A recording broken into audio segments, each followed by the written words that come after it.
Армысыздар қазақ елі. Бүгінгі таң сіздерге жүрек туралы айтпақшымын. Жүрек не үшін ауырады? Жүрек ауруы неден пайда болады?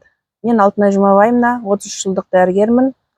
Спортсмендермен олимпийский құраммен жұмыс жасаймын. Қазіргі таңда жүрек ауруының біріншісі себебін білу үшін сіздерге жүректің қызметін білуген дұрыс. Жүректің қызметі бұл қанды айдап әр органға, клеткаға жеткізу.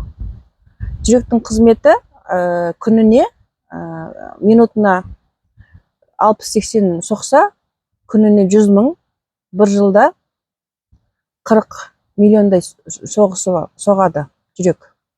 Енді бұндай мотордар жұмыс жасау үшін жүрек мотор болғаннан кейін оған пайдалы тамақтың көзі тек ол неменен қоректенеді, таза қанменен. Қан таза болса ғана жүрек жақсы жұмыс жасайды. Сол үшін жүректің қызметін жақсарту үшін бірінші қаннан басталады.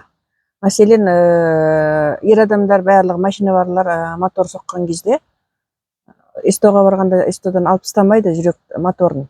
Бірінші оларға не дейді? Фильтрді тазалайық дейді, майды ауыстырайық. Сол сияқты жүректің қызметін жақсарту үшін бірінші бізде қан дұрыс болу керек. Ең бірінші, екінші орында қан, бірінші орында өт қалта, ішқұрыстар, ішектер, бауырлар. Ендігі қазіргі жүрек ауруының неден ауыратын себептерін қарастырамыз.